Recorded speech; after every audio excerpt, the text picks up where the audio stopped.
For Telesur, I'm Cody Weddle in Caracas, Venezuela. African Union members plan to send at least 1,000 health workers to Ebola-stricken countries. The announcement came Monday by African Union Chief Nkosazana Dlamini Zuma. The workers will arrive in Sierra Leone, Liberia, and Guinea, where there is a major shortage in healthcare workers. Now, according to estimates by the United Nations, nearly 19,000 doctors and nurses are needed in the region by the 1st of September. For more on the ground in Sierra Leone, we turn to our correspondent Oscar Pell. This is the ambulance of the gravediggers team. Each day, 2 or 3 die in Caningo. Most of the times they die at home because people are afraid of hospitals. Today, 3 bodies were taken away. 2 people died this side and another died on the other side. Caningo lacks basic services, having no roads, no electricity or drinkable water. Residents drink water from small pits, but to clean themselves or cook, they use dirty water, the only available water to them. We are looking for Sheka's house, a taxi driver who died of Ebola. This is his house. One day he said he was cold. Later his body was burning.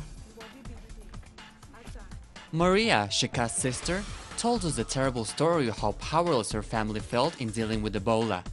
Sheka died, followed by his mother, then his other sister, then his grandmother and aunt were infected for washing the corpses. His cousins were also infected. 8 family members died in total. His mother and sister were taken to the hospital before they died.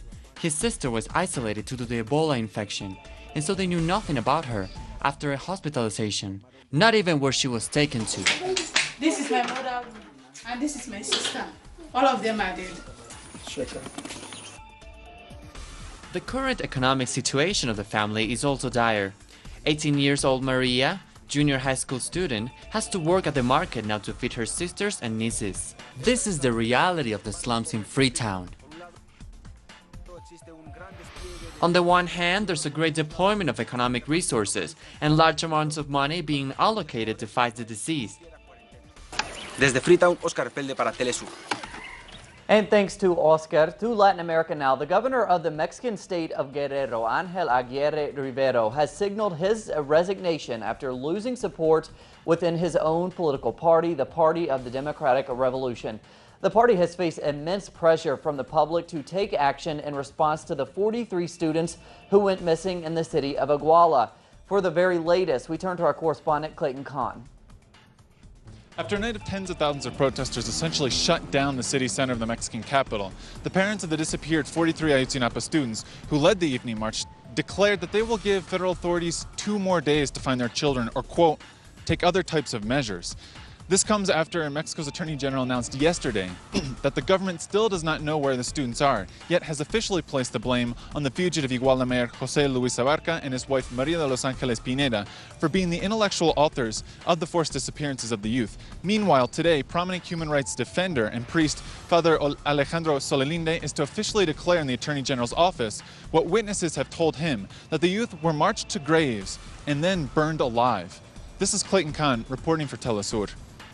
And thanks to Clayton. And we go to Brazil now, where President Dilma Rousseff appears to continue making gains in recent polls ahead of Sunday's runoff election.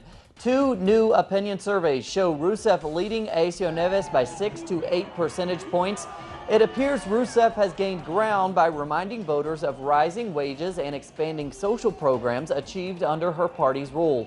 According to a recent Datafolha poll, Brazilians have become increasingly optimistic regarding the Brazilian economy. The poll also found that support for Rousseff has steadily increased among women and certain sectors of the middle class. Into Uruguay, presidential candidate Tabaré Vázquez of the Broad Front Party remains confident that his political party will achieve the parliamentary majority in the upcoming legislative elections. Uruguayans head to the polls this weekend to elect their new president, vice president, 30 senators, and 99 parliamentarians. The race is being described as a highly contested competition between the government and various rival political parties. The Broad Front Party hopes to obtain a majority in parliament as it did during the last 2 terms.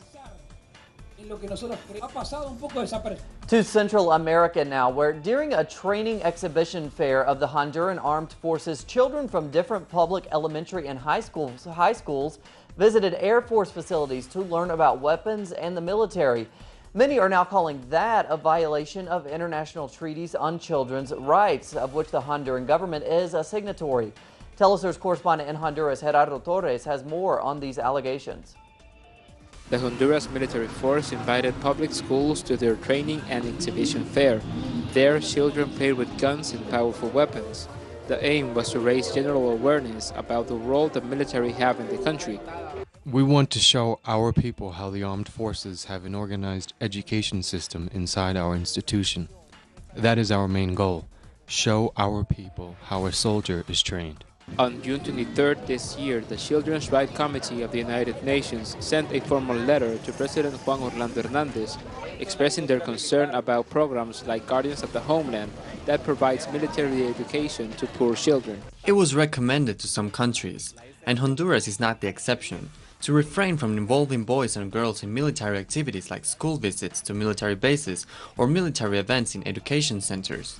Demilitarization of Honduran society is related to the education process, to teaching new generations that a military presence in public spaces is something normal. The Honduran government is disobeying the treaties it has signed for the protection of children's rights. Gerardo Torres, Telesur, Central America. And thanks to Gerardo, today Islamic State forces took control of Tel Shoer, a key location located west of the northern Syrian border town of Kobani.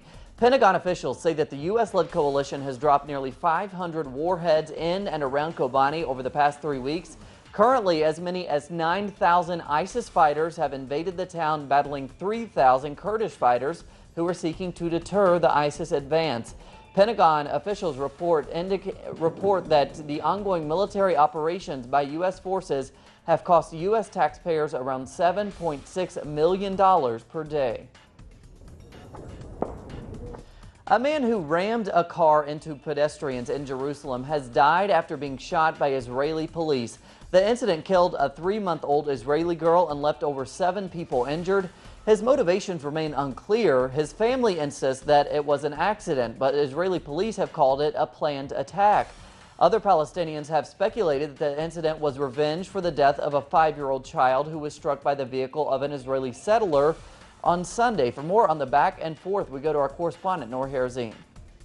Violence in the West Bank between Israeli forces and Palestinians continues for the second week, leaving dozens of Palestinian youth injured and arrested.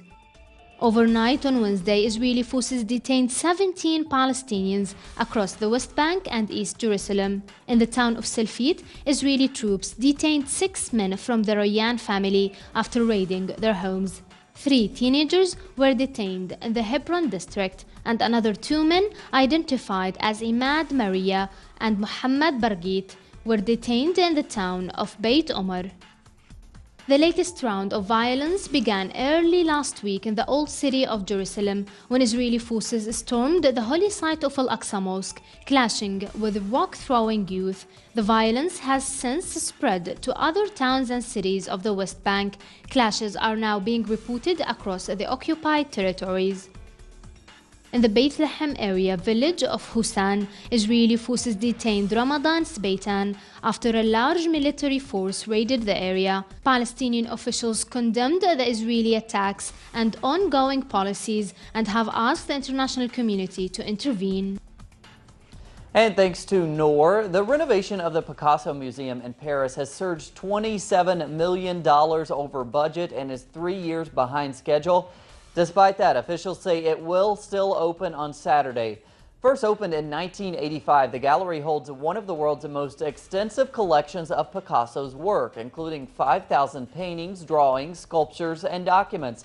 Most of these works were left to the French state after his death in 1973, while others were donated by his family.